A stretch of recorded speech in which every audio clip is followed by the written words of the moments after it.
Hello and welcome to Latika Takes, a podcast with me, Latika Berg.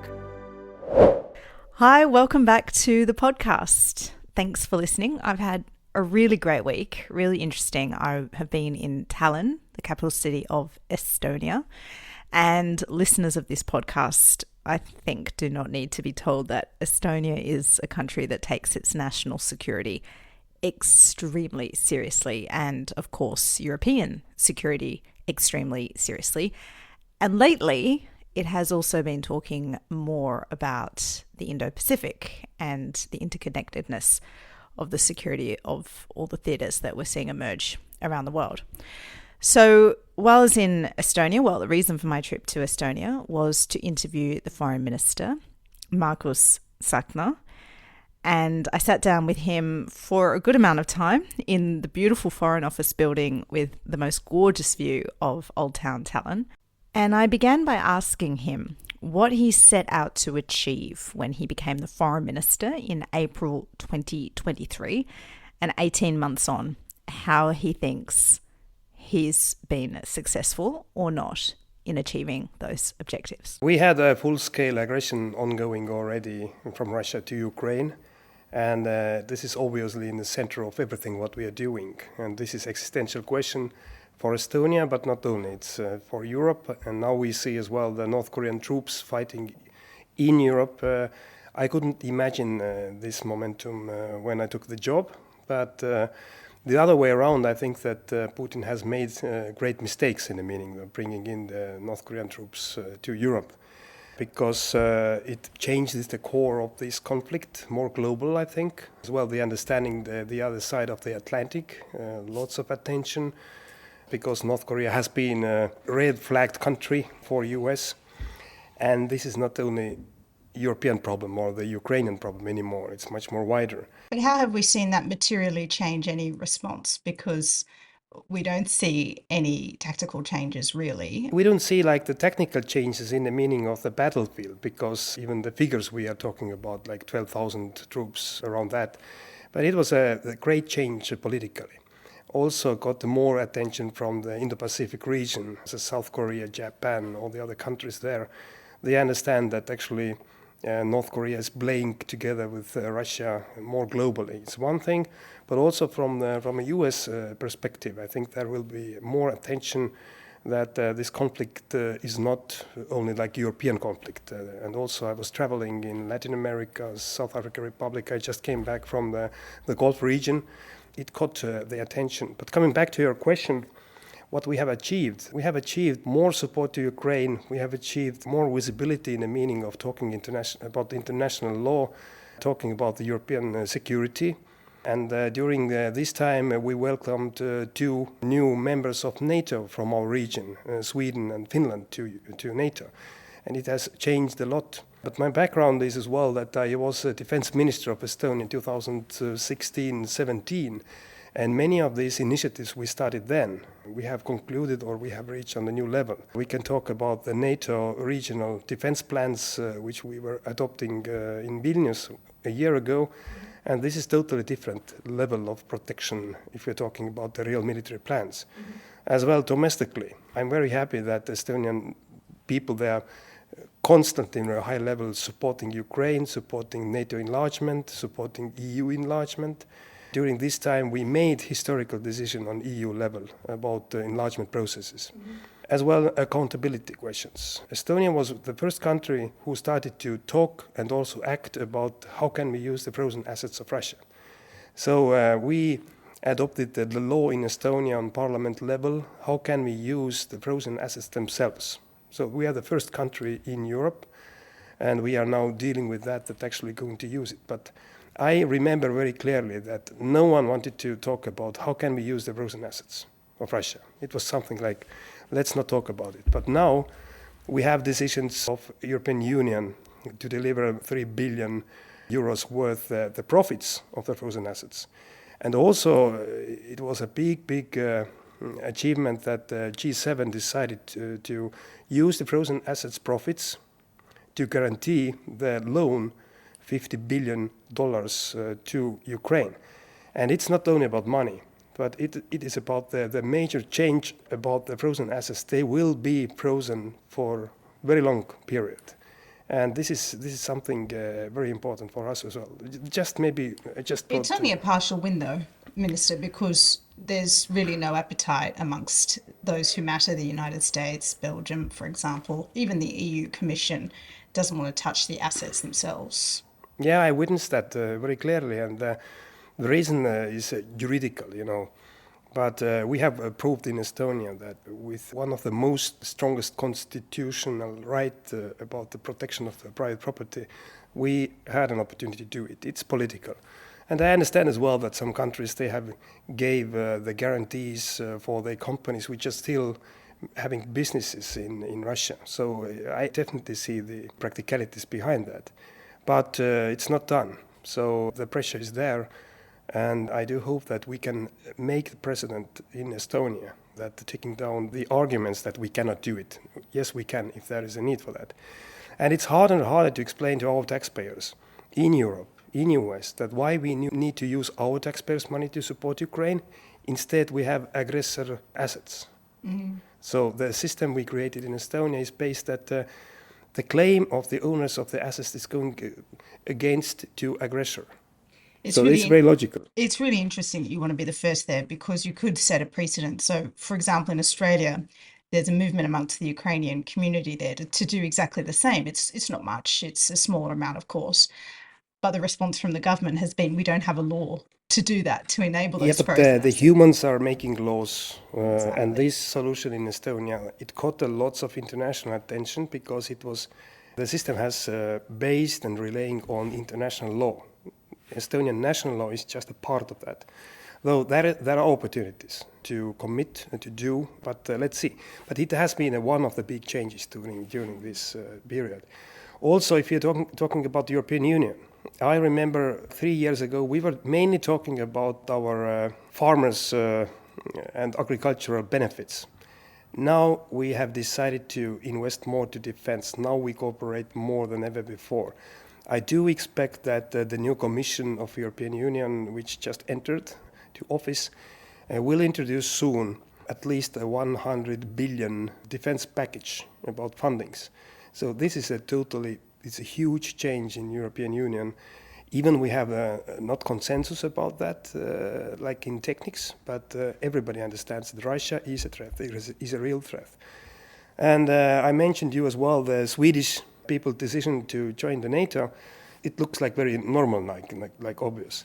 But it was not, because Sweden has been more than 200 years neutral country. And it was one of the core principles of their foreign policy and security policy. And the Swedish people, this decision is like the best example and proof that the change of the attitude or understanding about Russia has changed a lot in Europe. So I'm not trying to explain that it is because I entered the office, but Estonia has been in the leading position to explain, to argument, also as well to act. We have given for now like close to 3.5% of GDP support to Ukraine. By per capita, we are the number one nation in the world. And GDP is an honest figure. I have met many times this kind of arguments that, okay, you are there on the border of Russia, you are a small nation, GDP is not important. No, GDP is the honest figure, how much burden your society is carrying, your economy is carrying. We have pensioners as well. We have as well the social system. We have as well educational system. We have our children to invest, but we understand we must invest more. And happily, we are doing more. So you mentioned you were at Doha on the weekend. What an opportune time to be in the Middle East.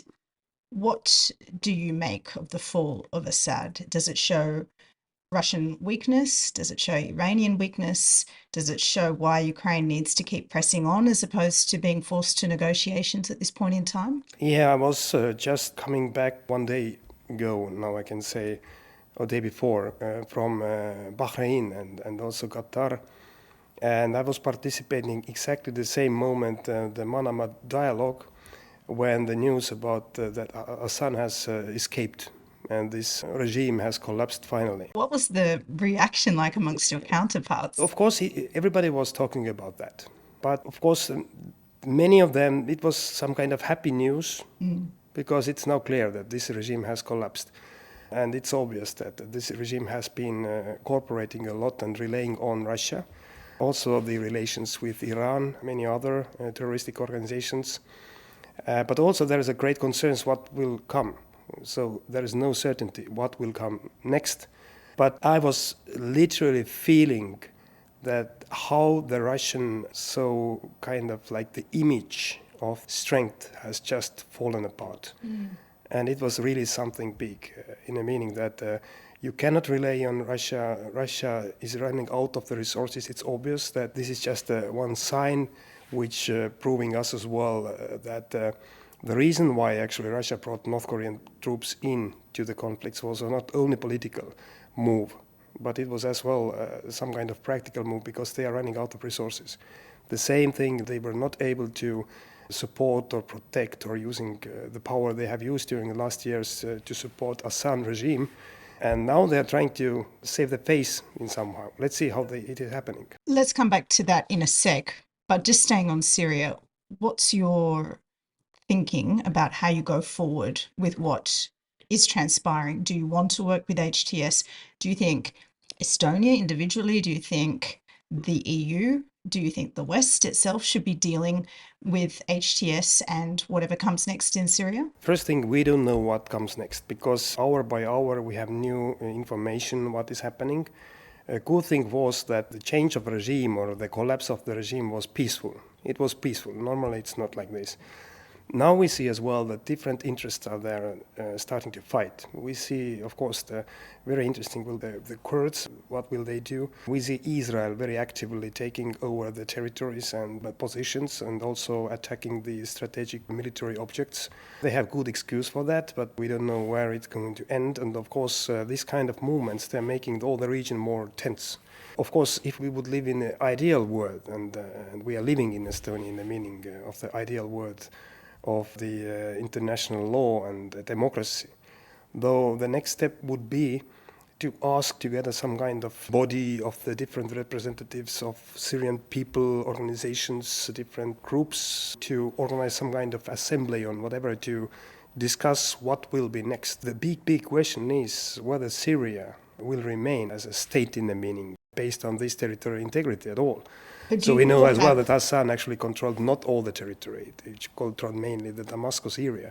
But do you want to have any involvement in it, or is it hands-off? I mean, Donald Trump was very clear saying, let's not get involved, this is theirs. How can Estonia be directly involved or in the EU? Of course, we made our announcements and the positions as different countries, 27 together. We need to have a peaceful solution and long-last agreement, how it's going to be. But of course, we are not interested about extremists ruling there. So it's for European Union, it's really hard to step in somehow. Of course, Donald Trump is making very clear positions. But European interests are having this region under the people's control in the meaning, as well not to escalate more the stability what is there already, actually no stability at all. And of course, directly, which may hit us is that if there will be the new civil war with lots of casualties. So we have next wave of immigration and refugees. The good news now, though, for the first days we are talking about here on Tuesday. It's the opposite, people going back. Yeah, but there are many aspects that EU needs to work, but there is no one concrete partner yet. Many of these organizations, which are now cooperating, they have very, very dangerous backgrounds from the past. Though it's too early to see exactly what can we do with whom. And also there are different countries which they are having as a neighboring countries and the leader countries in the world, in the region, they have their own interest as well as Turkey. Of course, Israel is playing there. We have also the Arabic countries. And I suggest our listeners as well, if it's not like the first reaction, to remind and to open the Google map and witness how big Syria territory is and how divided. So it's not an easy case. What has the war in Ukraine taught you about China? First thing, China plays a huge role. And without China, some kind of silent and also economical And maybe even the military dual-use support, Russia could not have reached on that level in a meaning of surviving like 2.5 years. So China is definitely playing a big role and also is waiting. China has a 1,000-year plan, as normally, and they will gain. And of course, Russia is weakened and weaker than ever before economically and relying on China. But also, we couldn't imagine that Russia is dependent on North Korea. I don't believe that moving North Korean troops into Europe was somehow possible without China knowing. But also China is the main priority for the new administration of Donald Trump, probably. And China is taking more lead in the world on economical level. And everything which is China economy, it is also political. The next thing what we witness is everything like hybrid and also the cyber. We are talking in Europe very, very seriously about TikTok platform. We had the case, very serious case against democracy in Romania, presidential elections, when TikTok platform was used and all the democratical rules, they were violated, and happily the Romanian High Court decided to cancel the results. But now we have to witness as well that our democracies, which are relying on new technologies and also new communication platforms, we must understand they can be used politically. What's the solution to that? Is it to ban TikTok, as the US is proposing? Is it to ban algorithms? Is it to ask or force TikTok to expose its algorithm, divest it of Chinese ownership? Where do you land on those? The ban of TikTok is the most easiest way, but I'm not talking only about TikTok, I'm talking about the new solutions, new platforms, algorithms. But isn't the difference between TikTok and the others, and I do want to be careful here because populism is a very saleable message right now, so it's very possible that people just get attracted to populist messages. But nevertheless, what we saw in Romania does put into question whether it's a fair fight, whether you're getting on these platforms. But isn't the difference with TikTok that it is linked to a Chinese state that you say is helping your enemy fight a war against Ukraine? Isn't that the problem? It can be a problem. I have no proof that China was directly connected to, but it was proven that Russia was. So now the questions are coming, how much and who, and technologically, how it was possible. But I don't want to focus about TikTok only. I want to focus about new technologies. And we are not talking about the next decades. We are talking about the developments within a month. We are talking about how can the AI will be used about the personalized communication. I suggest everybody follow as well what the NATO Center of Excellence of Hybrid Attacks are doing in Riga. So definitely, because the technologies are there and they are not very expensive. And this is something we need to work heavily if we want to remain like democracies. This is total change within the next years and under not our control. So we need to develop our systems as well. So what are those solutions looking like? Solutions looking like this, that based on AI robots, you can actually having personalized communication, conversations with hundreds of thousands of people at the same time, guiding them with fake information for the final conclusions. And this is not that you are jumping in technologically with like old-based election processes, but you're actually taking over the people's minds. You're actually guiding them based on the wrong information to make decisions. This is a question I don't know exactly. But do you support bans at this point, or is that too?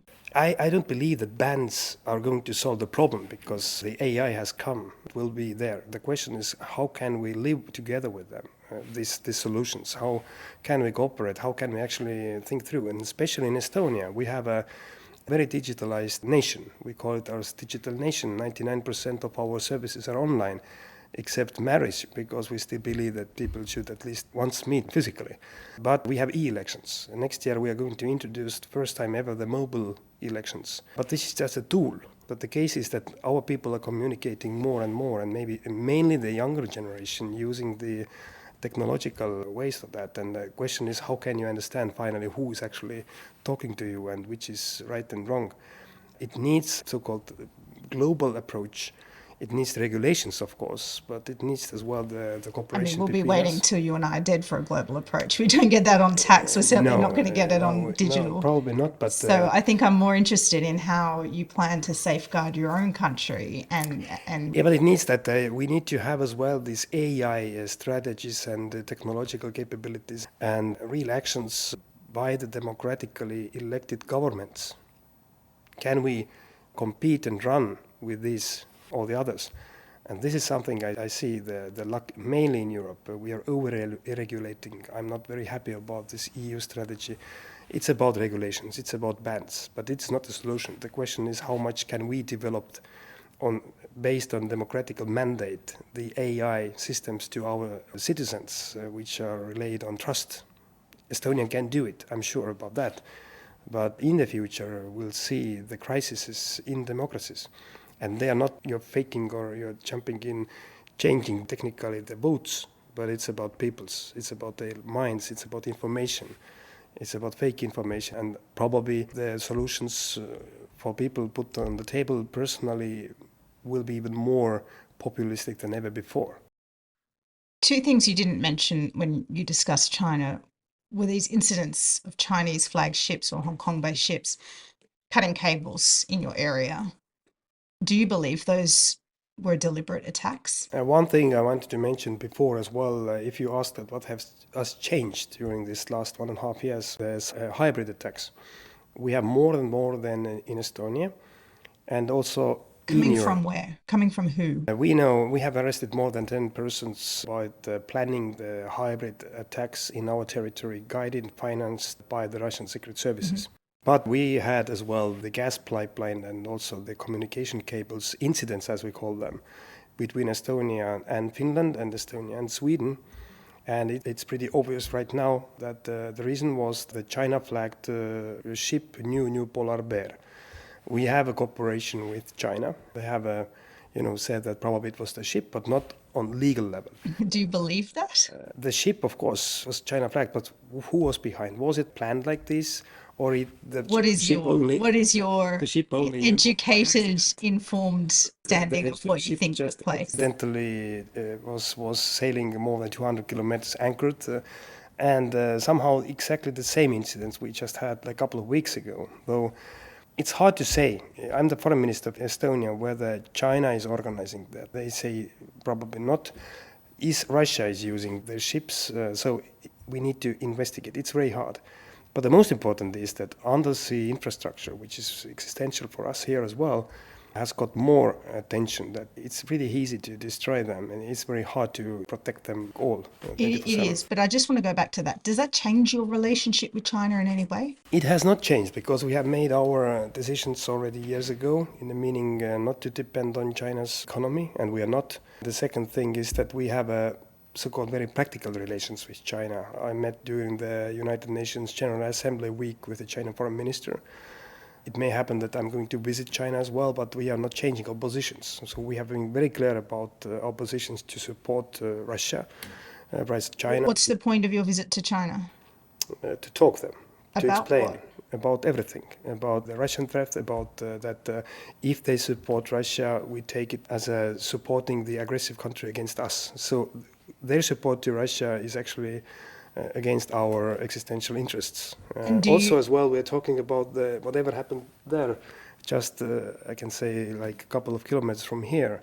Pointing out the beautiful window that's gorgeous. So we need to talk to them. But when you talk, do you find that it's open ears or is it falling on deaf ears? I often wonder, all these ministers who rush to Beijing and say we've got to keep up the engagement. If the engagement is falling on deaf ears, what's the point? No, the case is that we are not afraid. Even we are more than 1,000 times smaller country than China, but we are the member of European Union as well. And I think that one thing is China is very much interested about relations with European Union.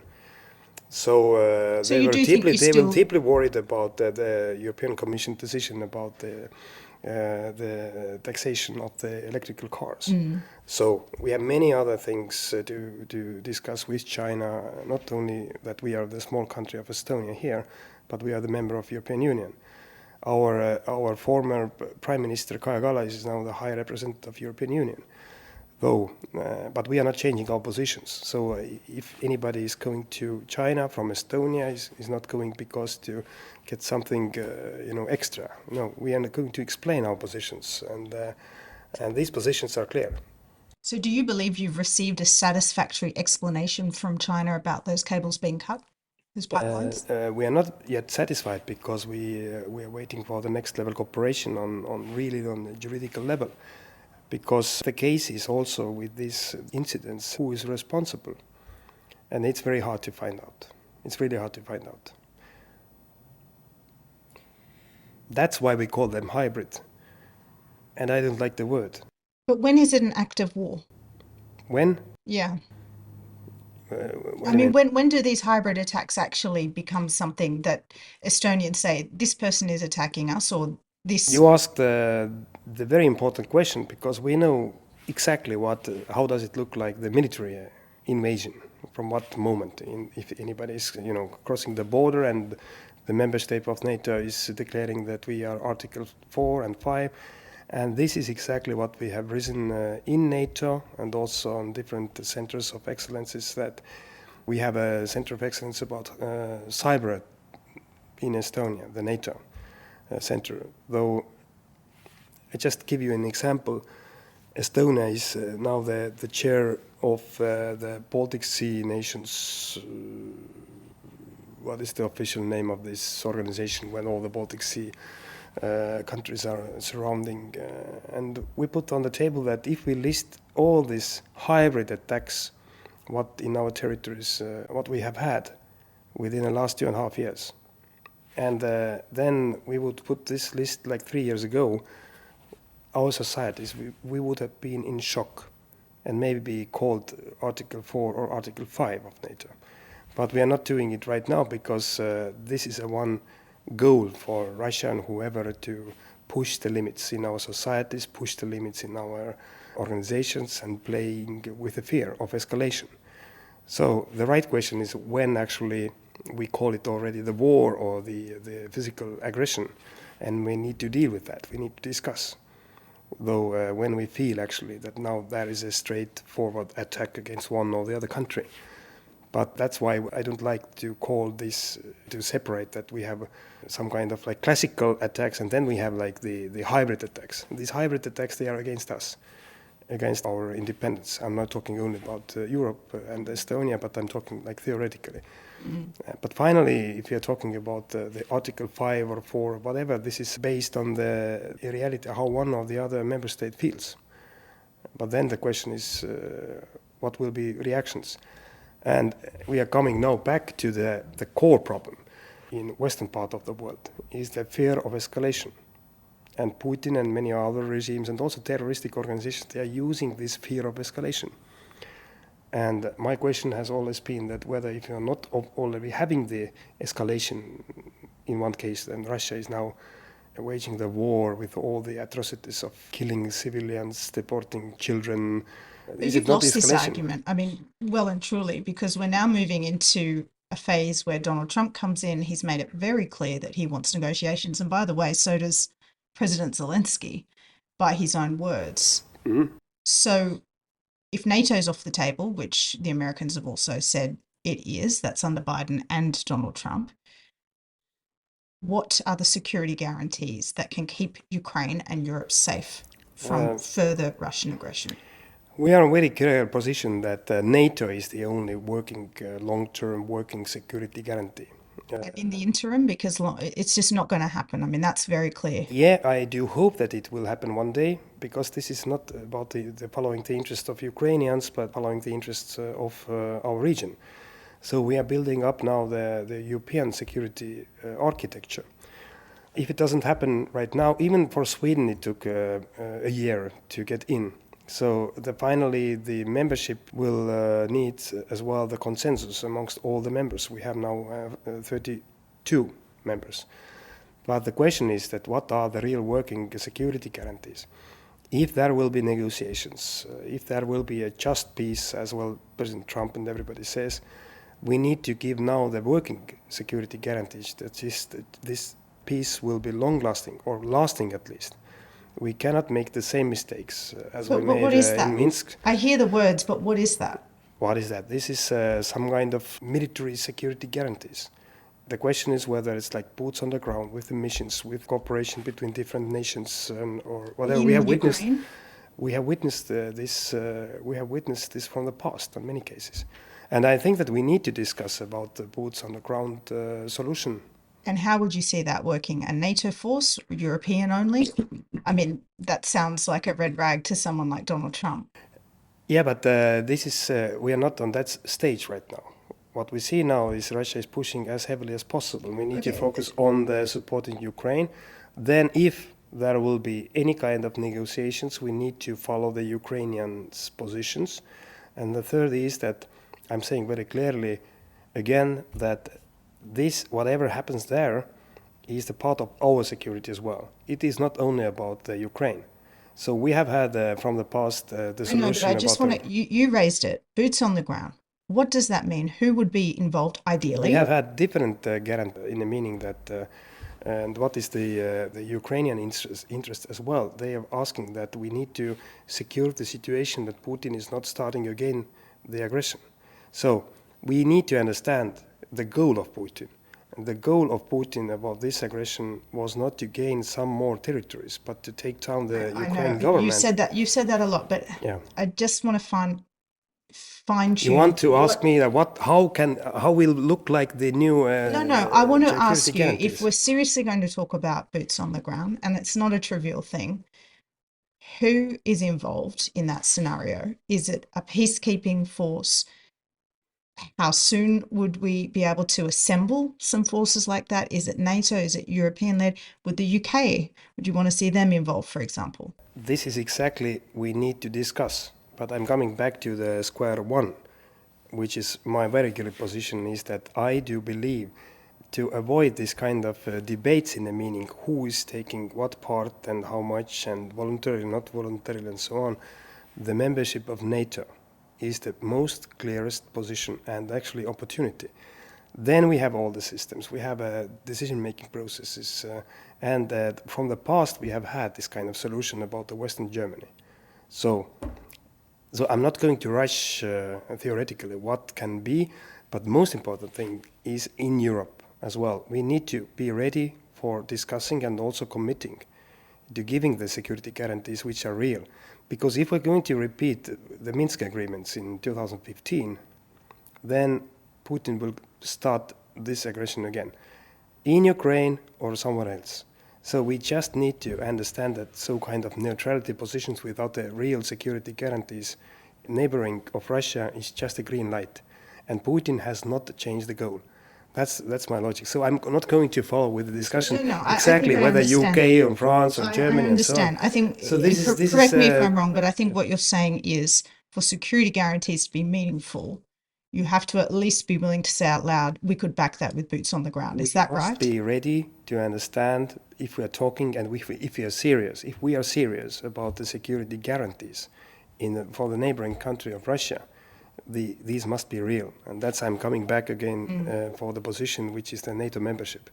Even if one or the other or the third leader in NATO says that it is impossible, okay, but we need to understand what we are talking about. And if there will be any other solution, so let's discuss about it if the time is right. But the case is that I don't know that Putin is ready to negotiate and withdraw the troops and whatever. So we are now commenting somehow that. Of course, no, I understand that. Maybe somebody said something. I totally get that. The other room. I agree. It's no fun to go through the endless hypotheticals. I had experience when I was Defence Minister of Estonia when Trump entered first time to White House. And there were lots of speculations what will happen, and everybody were like the best analytics about, they know exactly what Trump is going to do before. But finally, I can say that our region gained more troops, military support, financial support than ever before. So let's wait what will really happen if Trump is entering to office. Yes, and I think this is a really interesting point because some Ukrainians I've spoken to, they've been surprisingly maybe almost welcoming of the Trump administration. The Biden administration really tied Ukraine's hands behind its back for a long time and led to this entrenched stalemate. What was your reaction when Trump was elected? Did you see it potentially as an opportunity to maybe change things in Ukraine's favor, not necessarily in Russia's? My reactions were very, pragmatical and cool, in the meaning that I have been working together with the Trump administration. Of course, there will be different people probably, but one thing is certain, that there will be decisions and something will change. So this long-lasting, like supporting Ukraine, but actually not supporting as well, like keeping them alive, but not finalizing this war. This is Something the which Biden administration strategy, right? Let's be honest, if we would have given not only Biden, but also the European allies, if we would have given everything what we have gave for now, within the first year, we had all these capabilities, we had all this money, we had all these military capabilities, which we gave like piece by piece. We were arguing months and months about the next thing. All these arguments were based on fear of escalation, I mentioned you before. If we would have given everything within the first year, Russia would have pushed back to Russia, and we would have had a solid peace. So that's what I'm talking about. So are you... And the change of the administration in US, which is the leading country, is probably will bring the change. It's something. But we don't know exactly. And let's wait what is happening. Our goal is, and what we need to do, Estonia is not changing anything. We are giving more. We have promised within the next 4 years 0.25% of GDP military support. We're investing heavily to our defense capabilities, which all the other allies in Europe must do. We are going to propose at least 2.5% of GDP for NATO summit in The Hague. I think that even 3 would be a goal. And instead of just thinking that what Trump will do or not, I think that European leaders as UK and all the others must understand that we need to do more in real life. And UK has a brilliant position to take a lead in Europe. Do you see a role for the Indo-Pacific partners of NATO, which have helped, for example, in Afghanistan before, and particularly Australia? Do you see any role for them in helping back your security guarantees for Ukraine in whatever comes next? Of course, we have had different coalitions, as you mentioned before as well. But what I see is there are like tensions in Indo-Pacific region as well. But what I see more cooperation between NATO and Indo-Pacific on a very practical level. So we need to understand that all these conflicts, they are connected as well at the same time. So it is not only about the Russian aggression against Ukraine. There are many concerns in Indo-Pacific region as well, because of China, because of North Korea. Is it in the Indo-Pacific's interests to ensure that Ukraine is secure? Absolutely. To secure Ukraine is about the interests of all the democratical countries in the world, and I think that even maybe not democratical countries, because what is the main message of Putin? And many countries in United Nations and globally, they're waiting what is the final solution. If one country can change the principle that you can use the military force to change the borders. So territorial integrity, which Estonia is actually leading together with Argentina, the President Zelensky peace plan, this principle is not valid anymore. It can give the way for the many other conflicts in the world. So that's why it is important that the peace will be just and also long-lasting. And unfortunately, we need to back up these kind of principles by force, today's world. With boots on the ground, potentially. With a force, in the meaning that we need to give away the willingness of new aggression from Putin and also from the other leaders. But we see as well, we coming back from Syria, the message was very clear that these kind of regimes, they are breaking down very quickly. So, and be honest, we don't know, maybe it can be as well some kind of domino effect. So things are moving quickly. Margus Tsahkna? Yes. Did I say it right? Yes. Thank you so much for joining the podcast. Thank you for this opportunity. You've been listening to Latika Takes with me, Latika Burke. You can find my work at latikambirk.com and this podcast where you find all your podcasts. See you next time.